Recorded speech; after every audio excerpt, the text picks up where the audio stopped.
안녕하세요. 오늘은 2021년 1월 19일 화요일 청소년 매일 성경 큐티입니다. 오늘 말씀은 누가복음 7장 1절부터 17절까지의 말씀입니다.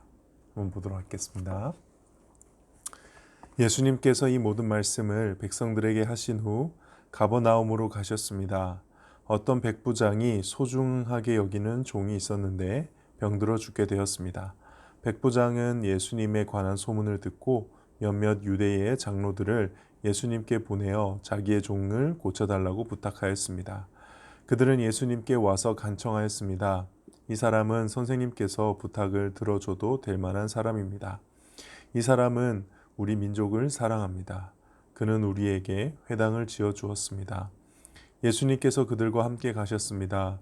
예수님께서 백부장의 집 가까이에 이르렀을 때 백부장이 친구들을 보내 예수님께 말하였습니다.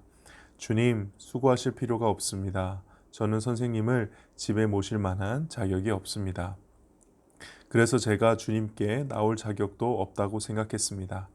말씀만 하십시오. 그러면 제 종이 나을 것입니다. 저도 다른 사람 아래에 있고 제 밑에도 부하들이 있습니다. 제가 이 사람더러 가라 하면 가고 저 사람더러 오라 하면 옵니다. 또 제 종에게 이것을 하라 하면 그대로 합니다. 예수님께서 이 말을 들으시고 놀라시며 따라오던 사람들에게 말씀하셨습니다. 내가 너희에게 말한다. 이스라엘에서도 이처럼 큰 믿음을 본 적이 없다. 백부장이 보냈던 사람들이 집으로 돌아가 보니 그 종이 나아 있었습니다. 조금 뒤에 예수님께서 나인이라는 마을로 가셨습니다. 제자들과 많은 사람들도 예수님을 따라 함께 갔습니다. 예수님께서 성문 가까이 이르렀을 때 죽은 사람이 실려 나오고 있었습니다. 그는 과부의 하나밖에 없는 아들이었습니다. 마을 사람들이 그 과부와 함께 있었습니다. 주께서 그를 보시고 불쌍하게 여기셨습니다. 예수님께서 아이의 어머니에게 말씀하셨습니다. 울지 마라. 그리고 관에 손을 대시니 관을 메고 가던 사람들이 걸음을 멈추었습니다. 예수님께서 말씀하셨습니다. 소년아, 내가 네게 말한다. 일어나라. 그러자 죽었던 사람이 일어나 앉아서 말하기 시작하였습니다. 예수님께서 그를 어머니에게 보냈습니다. 사람들 모두가 두려움에 휩싸였습니다. 사람들은 하나님께 영광을 돌렸습니다. 위대한 예언자가 우리 가운데 나타났다. 하나님께서 당신의 백성들을 돌보아 주셨다. 예수님에 대한 이 이야기는 온 유대와 그 근방에 두루 퍼져 나갔습니다. 한번 묵상해 보도록 하겠습니다.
한 말씀을 좀 나눠보겠습니다.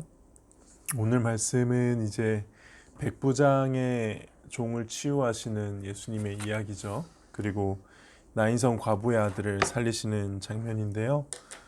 이 백부장의 종을 치유하는 이 로마 지휘관을 그의 종을 치유하는 이 장면에서는 특별히 이 누가복음은 마태복음과 달리 중간에 누구냐 이 백부장을 위해서 간청하는 유대인의 장로들이 등장합니다. 이제 그게 4절이죠. 그들은 예수님께 와서 간청했습니다. 이 사람은 선생님께서 부탁을 들어줘도 될 만한 사람입니다. 그러니까 왜 될 만한 사람이냐면 이 백부장은 회당을 지어주고 특히 유대인들에게 호의적으로 했던 의로운 이방인들 중에 한 명이었기 때문에 이 사람은 그렇게 해줄 만한 사람입니다. 아마 당시 이렇게 은혜를 받았기 때문에 이걸 갚아야 된다라고 생각을 했던 것 같아요. 근데 이것과 정반대되는 표현이 이제 이 백부장에게 나오죠. 그게 이제 6절 뒷부분에 저는 선생님을 집에 모실 만한 자격이 없습니다. 이게 개역 개정에 보면은 합당하다, 합당하지 않다 이게 같은 단어가 이 유대 장로들과 이 지휘관 로마 이 백부장에게 동시에 말이 나와요. 그러니까 다시 말해서 한쪽에서는 이 백부장을 보고 이 사람은 당신이 좀 도와줘야 될 만한 사람이다 라고 그러고 백부장은 아니다 도와줄 만한 사람이 아니지만 하나님께서 나를 좀 도와주시기를 원한다 라고 이야기한다는 겁니다. 이 비교 부분이 좀 묵상이 돼요. 만약에 이 백부장이 스스로 생각했을 때 자신이 정말 그냥 지나가는 신비로운 선지자가 좀 병을 잘 고치는 아주 좀 대단한 어떤 영적인 사람이 우리 내가 사랑하는 종을 좀 고쳐줬으면 좋겠다라는 수준의 어떤 간청이었다면은 이렇게 얘기했겠죠. 내가 그래도 유대인들을 위해서 회당을 지었던 것 좀 기억해 주시고 그래도 사랑하려고 유대인들을 많이 사랑했던 것을 좀 돌아봐 주셔서 부디 이걸 좀 고쳐주시기 바랍니다. 이렇게 얘기를 했겠죠. 근데 백부장은 그렇게 하지 않았죠. 그는 단호했습니다. 저는 선생님을 집에 모실 만한 능력이 없습니다. 그냥 단순히 유대인이시기 때문에 이방인인 나한테 오실 수 없습니다라고 얘기하는 게 아니고 정확하게 예수님이 어떤 분인지를 알고 있었던 거죠. 뭐라고 얘기하냐면은 나도 부하가 있고 부하들에게 명령을 하면은 그 명령에 따라서 내가 굳이 손으로 행동하지 않고 뭔가를 이렇게 움직이지 않아도 내 말의 권세 때문에 말의 권위 때문에 그 일이 일어나는데 하물며 하나님의 아들이신 당신께서는 그냥 말씀만 하시면 그 일이 일어나지 않겠습니까? 라는 믿음을 보였다는 거죠. 예수님이 정말 뭐 놀랐다기보다 이거는 정말 하나님이 기뻐하시는 믿음이다라는 것을 보여주는 표현이라고 생각해요. 그래서 예수님이 놀라셨던 그런 믿음을 보인다는 겁니다. 그 다음에 이제 과부의 아들을 살리신 예수님의 모습에서도 13절에 보면은 주께서 그를 보시고 불쌍하게 여기셨다라고 되어 있죠. 오늘은 특별히 이 불쌍히 여기심, 긍휼히 여기심. 그러니까는 이 백부장도 고침을 받는 데 있어서 백부장에게 일어난 기적의 중요한 원인이 있어서 바로 긍휼하심을 구했다는 겁니다. 백부장과 이 과부는 좀 달라요. 백부장은 그래도 겉으로 봤을 때 은혜와 긍휼을 좀 받을 만한 평소에 좀 행동을 잘한 그런 사람인 것처럼 보이고, 근데 과부는 그런 거 없이 그냥 고통 가운데 있는 독자를